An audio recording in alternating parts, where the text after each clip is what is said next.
सेव्यमान पावनाङ्घ्रिपङ्कजम् ज्ञानयज्ञसूत्रमिन्दुशेखरम् कृपाकरम् नारदादियोगिवृन्दवन्दितम् दिगम्बरम् काशिकापुराधिनाथकालभैरवम् भजे।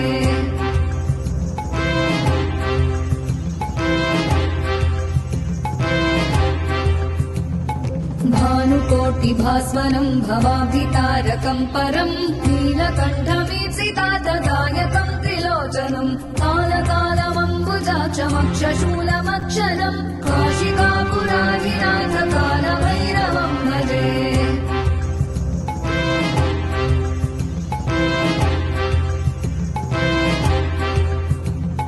शूलटङ्कपाशदण्डपाणिमादिकारणम् श्यामकाय